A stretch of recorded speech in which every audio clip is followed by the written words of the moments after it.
Juga fitnah itu bisa dimaknai membakar. Membakar. Orang dibakar hidup-hidup itu fitnah. Innalladzina fatanul mu'minina wal mu'minati thumma lam yatubu falahum adzabu jahannam walahum adzabul hariq. Fatanul mu'minina ay ahraqu al mu'minin. Orang bakar orang-orang mukmin. Orang mukmin dibakar hidup-hidup. Balasannya janjine Allah nanti falahum adzabu jahannam wa lahum adzabul hariq. Min syarri fitnatil masihid dajjal, ujian. Fitnah maknanya musibah atau ujian, keburukan, ujian al-masih ad-dajjal. Al-masih, ada orang dikasih nama al-masih itu dua.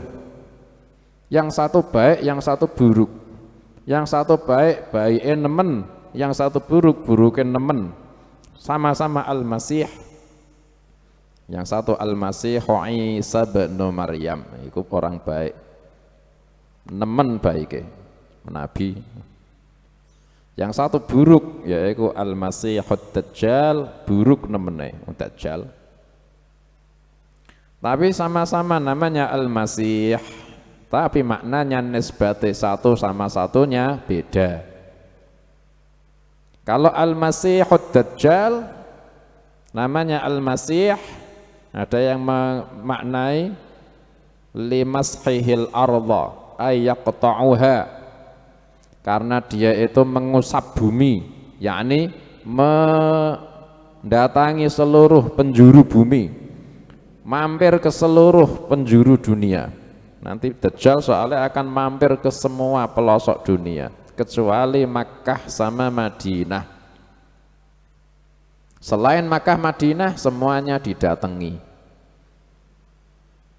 Dan kalau didatangi sama Al-Masihud Dajjal, itu ujian buat ahli tempat yang didatangi Al-Masihud Dajjal. Makanya jangan membuat orang itu jadi terganggu ketika kalian datang ke satu tempat koyok Dajjal. Dajjal itu tidak datang ke satu tempat kecuali ganggu orangnya. Kalau orangnya itu mau iman sama Dajjal, mau nyembah ibadah ke Dajjal, Dajjal merintah langit hujan, hujan. Bumi diperintah tumbuh, tumbuh. Ayo nyembah aku. Akhirnya subur, kaya-kaya. Tapi kalau Dajjal itu ke tempatnya orang terus dakwah, sembahlah aku, saya Tuhanmu, kata Dajjal. Akhirnya orangnya nggak mau, nyembahnya tetap Allah Ta'ala. Ikut Dajjal itu merintah langit, jangan hujan, kering, jangan tumbuh. Dak hujan, dak tumbuh, sefekir-fekirnya orang. Akhirnya fitnah yang sangat, itu diantara fitnahnya Dajjal itu, ditambah lagi ancaman nek nggak mau iman disiksa. Jadi punya dua sungai, yang satu sungai api, yang satu sungai air. Kemana-mana itu ada aliran sungai api sama aliran sungai api, air. Yang nggak mau nyembah dimasukin ke api nih, sungai api. Jadi membuat tempat penyiksaan dia. Terus juga sungai dari air, yang mau iman masuk ke air. Akhirnya kata Nabi Sallallahu Alaihi Wasallam, kalau kalian ketemu sama Dajjal, dia membawa air sama api, kalian milihlah apinya. Soalnya api nih Dajjal ikulah surganya Allah, airnya Dajjal atau surganya Dajjal itu nerakanya Allah. Nah, orang yang takut imannya lemah ya milih airnya Dajjal atau surganya Dajjal, padahal dibalik ya ada nerakanya Allah Ta'ala. Kata Nabi Sallallahu Alaihi Wasallam, nanti kalau Dajjal keluar jangan kalian mendatanginya dan ikat keluargamu yang perempuan-perempuan, Soalnya mereka sangat lemah ketika kedatangan Dajjal, kepingin mendatangi Dajjal, sampai disuruh sama Nabi Sallallahu Alaihi Wasallam sampai ikat biar tidak mendatangi. Soalnya perempuan itu lebih lemah dari fitnah ketimbang laki-laki. Gak kuatan lagi fakir sidik ngono wis gak apa-apa wis melok Dajjal ae Mas, daripada ndak makan. Sing suamine astagfirullahaladzim naudzubillah min dzalik Dajjal, Allahumma inna naudzubillah min fitnatil masih Dajjal. Malah anake wedok, bojone wedok, ini enggak makan iki nanti ngene. Apa salahnya cuma mendatangi? Naudzubillah. Padahal mendatangi itu berarti ikut. Saya mendatangi tapi tidak ikut, tidak mungkin. Orang mendatangi pasti akan terlena, tertipu. Wong Dajjal, namanya aja Dajjal. Dajjal ini maknanya kadzab. Kadzab itu penipu sangat ulung, semua tertipu kecuali orang mukmin. Kalau sudah muncul Dajjal, kata Nabi Sallallahu Alaihi Wasallam, bacalah awal suratul Kahfi. Ada riwayat lain, bacalah akhir suratul Kahfi sambil menjauh dari Dajjal. Nanti Allah Ta'ala akan menjaga orang yang membaca awal, dalam riwayat lain akhir dari suratul Kahfi. Awal 10 ayat awal, akhir 10 ayat akhir.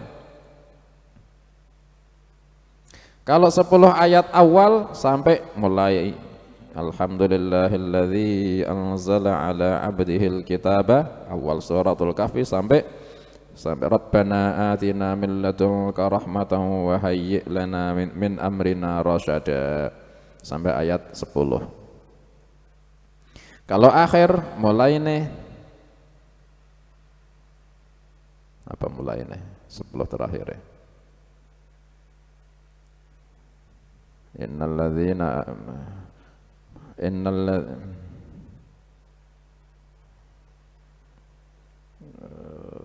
Dicek aja dah 10 terakhir ayat dari suratul Kahfi. Nah, apa? 10 terakhir suratul Kahfi. Fi ghita'in an dzikri innal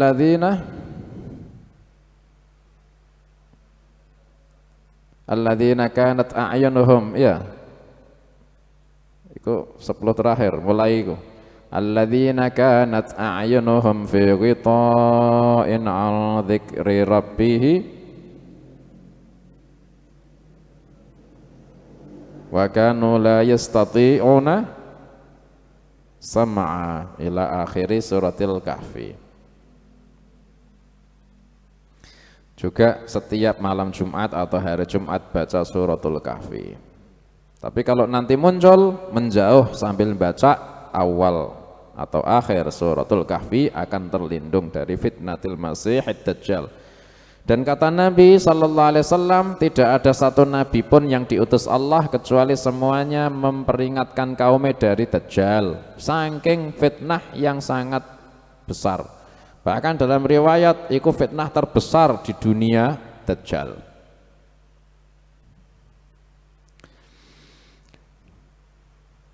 Sekarang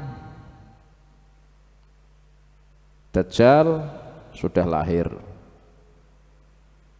Dalam riwayat ketika zamannya Nabi Sallallahu Alaihi Wasallam ada satu sahabat namanya Tamim Ad-Dari. Agamanya awalnya Nasrani. Akhirnya masuk Islam, baiat sama Nabi Sallallahu Alaihi Wasallam. Akhirnya naik kapal sama 30 orang. Sampai akhirnya terombang-ambing di tengah laut, terdampar di pulau terpencil jauh. Akhirnya turun dari kapalnya di pulau. Ketika tengah-tengah di pinggir pantai, pinggir pulau dekat kapalnya masih, itu didatangi dari dalam pulau itu ada binatang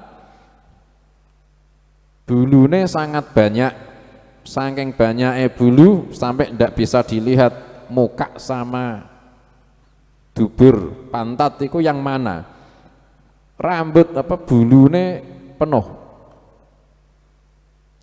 Akhirnya kaget itu orang-orang, makhluk baru pertama kali lihat kayak gitu. Ditanya, apa kau itu? Ternyata bisa ngomong, anal jassasah, saya itu jassasah. Apa itu jassasah? Enggak jawab, malah mengatakan, kalian sampai sini, kalian ada yang kepingin ketemu kalian, orang di dalam kuil, ayo ikut. Akhirnya Tamim Ad-Dari mulai rodok tenang ketika menyebut nama orang, berarti ada orang di situ. Ternyata ketika ikut jassasah ke dalam kuil, ke dalam pulau ada kuil, masuk ternyata ada orang, jisimnya, badannya besar, tidak pernah melihat orang besarnya kayak gitu. Alhasil berarti fisiknya itu lebih besar dari umumnya manusia di zamannya umatnya Nabi Muhammad SAW. Tamim Ad-Dari sampai tidak pernah lihat yang besarnya kayak gitu. Berarti memang sudah lahir. Kata Tamim Ad-Dari, diikat lututnya sama apa? Belakang leher. Apa senengnya? Punuk, Citok. Ya tengkuk. Diikat sama rantai, ikatan kencengnya luar biasa. Akhirnya ditanya, kau siapa? Laki-laki yang diikat itu besar itu jawab, kalian sudah dikuasake, bisa kesini, kalian tak tanya bagaimana kabare sungai di Tobariyah. Sungai Tobariyah ini di Palestina sekarang. Banyak airnya apa enggak? Dijawab, masih banyak. Sebentar lagi akan kering, kata laki-laki itu. Bagaimana kabare sungai mata air Zagar, ada nama mata air Zagar, Palestina juga. Airnya masih banyak, sebentar lagi akan kering. Bagaimana kabare korma di Bisan, nama tempat, ya dekatnya Palestina sana. Kormanya berbuah enggak? Berbuah. Sebentar lagi enggak akan berbuah. Bagaimana kabarnya nabinya orang-orang ummi, Nabi Muhammad sallallahu alaihi wasallam, yakni nabinya orang ummi, yakni nabi dari Arab. Sudah keluar, kata Tamim Ad-Dari, sudah hijrah dari Makkah, sekarang di Madinah. Bagaimana orang-orang Arab ke dia, merangi apa enggak? Iya, diperangi sama orang-orang Arab yang kufur. Bagaimana hasil perangnya? Kata Tamim Ad-Dari, orang Arab semuanya sekarang tunduk sama beliau. Kata orang ini, alangkah baiknya kalau mereka taat sama Nabi itu.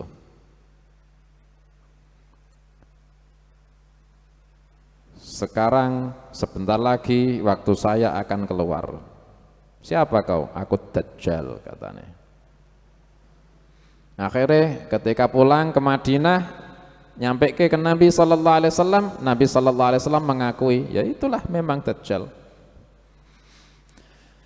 Berarti sudah ada dan diikat dan akan keluar. Kapan keluarnya? Wallahu a'lam. Cuman keluar, kata Nabi sallallahu alaihi wasallam, menjauh sambil baca awal surat Kahfi atau akhir suratul Kahfi. Ciri-cirinya kata Nabi sallallahu alaihi wasallam, nanti Dajjal kalau keluar, dia keluar dari arah Asbihan, dari daerah Asbihan atau Khurasan. Astagfirullah. Dia akan keluar dari Khurasan, kata Nabi. Khurasan. Khurasan sekarang itu daerah dekat Iran atau Afghanistan. Dajjal keluar dari Khurasan. dan dia nanti akan diikuti 70.000 Yahudi Asbihan atau Asfihan. Asfihan juga tempat sekitar Iran sana atau sekitar Afghanistan sana. Akan diikuti Yahudi, jumlahnya 70.000 orang Yahudi Asbihan. Kata Nabi sallallahu alaihi wasallam, ciri-cirine nanti dia pertama akan mengaku orang baik.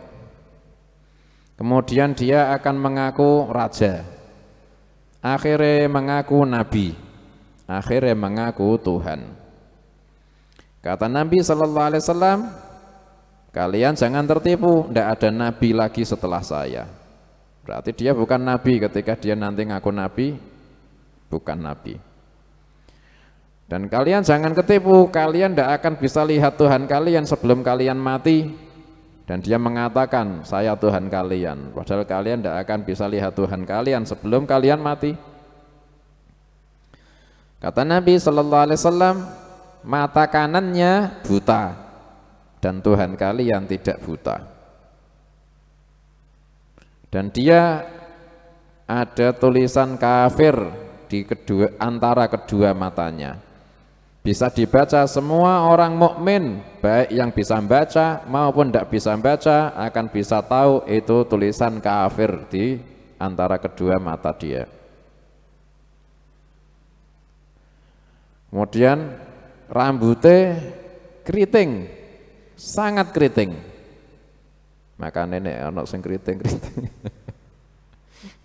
Ojo keribu-keribu.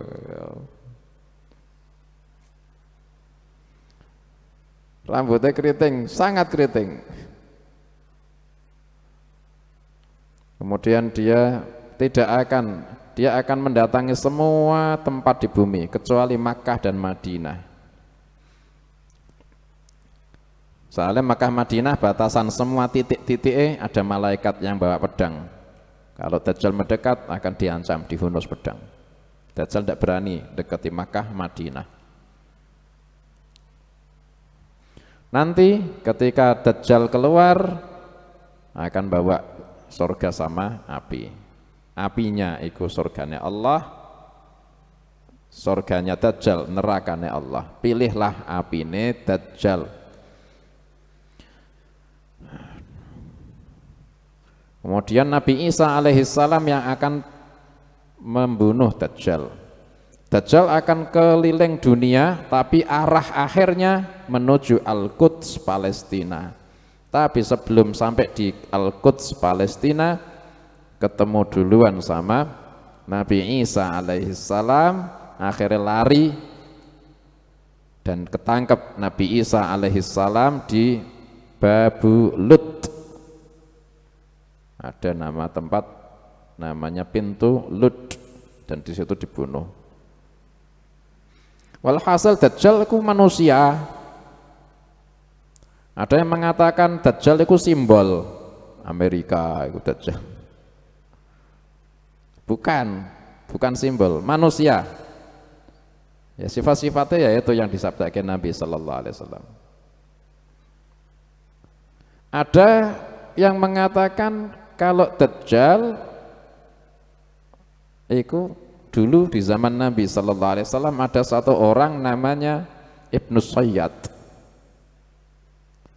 Nabi sallallahu alaihi wasallam ketika itu ragu, apa ini Dajjal?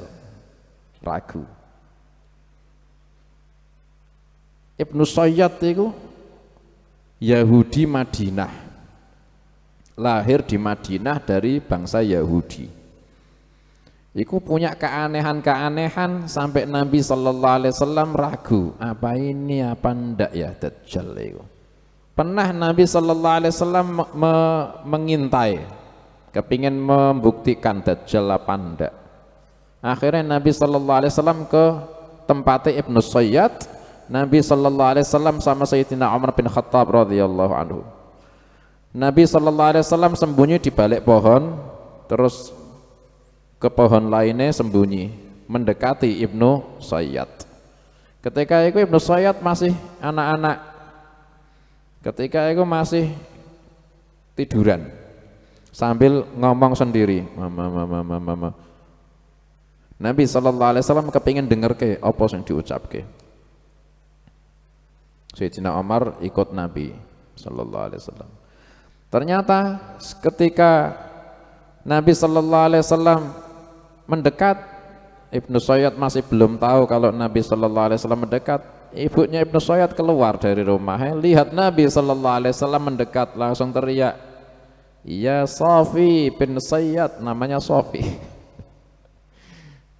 "Ya Safi bin Sayyad, ini Muhammad datang mendekat." Langsung bangun, langsung menjauh dari Nabi sallallahu alaihi wasallam.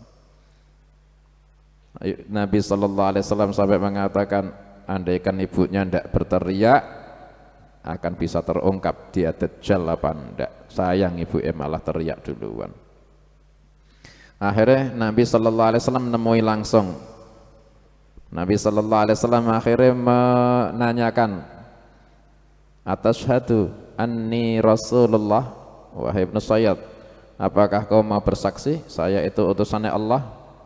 Dijawab, "Anta Rasulul Ummiyin." Kau itu Rasulnya orang-orang ummi. Giliran niku Ibnu Sayyad sampai tanya balik, "Atashhadu anni Rasulullah?" Apakah kau wahai Muhammad bersaksi kalau aku utusannya Allah? Nabi sallallahu alaihi wasallam sabda, "Amantu billahi wa rusulih." Saya sudah iman sama Allah dan utusan-utusannya semua, dan kau tidak termasuk utusannya Allah. Akhirnya Nabi sallallahu alaihi wasallam ngasih tebakan sama Ibnu Sayyad.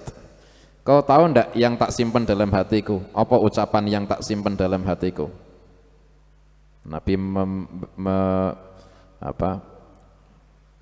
mengatakan dalam hati ucapan satu kalimat. Tahu ndak kau? Ibnu Sayyad tahu tapi separuh. Separuhnya ndak tahu. Apa yang tak bayangke dalam hatiku ucapan? Atuh, kata Ibnu Sayyad. Sayyidina Umar tanya, "Ya Rasulullah, kau mengatakan apa yang dalam hatimu?" Saya bayangkan kalimat atuhan, tapi Ibnu Sayyad cuma tahu separuhnya, mengatakan atuh. Tidak bisa melanjutkan.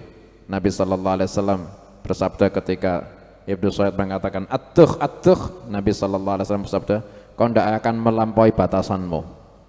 Akhirnya cuma mengatakan atuh, nggak bisa mengatakan sisane. Akhirnya Sayyidina Umar bin Khattab kepingin membunuh Ibnu Sayyad. Akhirnya dicegah sama Nabi, "Ya Umar, kalau dia dajjal bukan kau yang bakal membunuh. Kalau dia bukan dajjal, tidak ada gunanya kau bunuh." Ternyata Ibnu Sayyad itu akhirnya besar, masuk Islam, namanya diganti Abdullah bin Sayyad. Tapi para sahabat masih meragukan, ini mungkin dajjal, tetap masih ada kekhawatiran itu dajjal. Akhirnya meskipun masuk Islam, tidak ada orang yang mau sama Ibnu Sayyad, makan bareng tidak mau, minum bareng tidak mau, jalan bareng tidak mau. Ada Ibnu Sayyad semuanya menjauh, takut kalau itu dajjal. Akhirnya hidupnya sebatang kara. Tapi beliau menikah, beliau termasuk orang banyak hartane, banyak anak-anaknya, masuk Islam, sampai haji ke Mekah, tinggalnya di Madinah. Tapi para sahabat masih meragukan, melanjutkan keraguannya Nabi, mungkin itu dajjal mungkin. Tapi mungkin cuma syak. Sampai-sampai Abu Dzar itu mengatakan, "Saya lebih senang, saya bersumpah demi Allah 10 kali kalau Ibnu Sayyad ikut dajjal daripada 1 kali saya bersumpah kalau Ibnu Sayyad bukan dajjal." Saking mantepnya Abu Dzar kalau Ibnu Sayyad itu memanglah dajjal. Sayyidina Umar bin Khattab pernah bersumpah kalau Ibnu Sayyad ikut dajjal di depan Nabi sallallahu alaihi wasallam sumpahnya, dan Nabi sallallahu alaihi wasallam enggak ingkar. Ibnu Umar radhiyallahu anhuma pernah jalan di satu jalan, ketemu Ibnu Sayyad di seberangnya. Akhirnya ketika sudah di depannya, Ibnu Umar lihat matanya Ibnu Sayyad yang kanan itu buta, padahal sebelumnya tidak buta. Sakit. Ditanya, kenapa matamu ya Ibnu Sayyad? Kata Ibnu Sayyad, tidak tahu, saya tidur terus bangun, saya menemukan mataku kayak gini. Tidak tahu sebabnya. Ibnu Umar tanya, kok tidak tahu matamu padahal di kepalamu sendiri? Ibnu Sayyad menjawab, kalau Allah berkehendak, mataku bisa saja di tongkatmu. Akhirnya Ibnu Umar marah, akhirnya dipukul Ibnu Sayyad sama tongkatnya Ibnu Umar. Akhirnya marah Ibnu Sayyad, ketika marah badannya itu tinggi, besar. Akhirnya ketika badannya berubah besar, akhirnya Ibnu Umar ninggal ke rumahnya Sayyidah Hafsah Ummul Mukminin, saudarinya Ibnu Umar. Akhirnya cerita sama Sayyidah Hafsah. Sayyidah Hafsah akhirnya mengatakan, ngapain kau sama Ibnu Sayyad? Kau tidak tahu Nabi sallallahu alaihi wasallam pernah bersabda, Dajjal akan keluar itu dari sebab kemarahannya. Ngapain kau ganggu Ibnu Sayyad? Nek ngamuk malah Dajjal sing metu nanti. Pernah Ibnu Sayyad itu sampai mengatakan sama Abu Sa'id Al-Khudri, sahabat, ya Abu Sa'id, kenapa orang-orang menjauhi saya? Mereka mengatakan saya Dajjal. Padahal Nabi sallallahu alaihi wasallam bersabda, Dajjal kafir, saya Islam. Nabi sallallahu alaihi wasallam bersabda, Dajjal tidak bisa masuk Makkah dan Madinah. Saya dari Makkah haji dan saya lahir di Madinah dan mau pulang Madinah. Kata Nabi sallallahu alaihi wasallam, Dajjal itu akim, mandul, tidak punya anak. Anak-anakku banyak. Tapi orang-orang masih menganggap saya Dajjal. Kenapa? Sepeninggal Nabi Muhammad sallallahu alaihi wasallam. Tanya sama Abu Sa'id Al-Khudri. Abu Sa'id Al-Khudri ternyata juga risih sama Ibnu Sayyad, khawatir mungkin Dajjal juga, tapi malah diadukan sama Abu Sa'id, mengadunya malah sama Abu Sa'id, sampai Ibnu Sayyad mengatakan, andaikan saya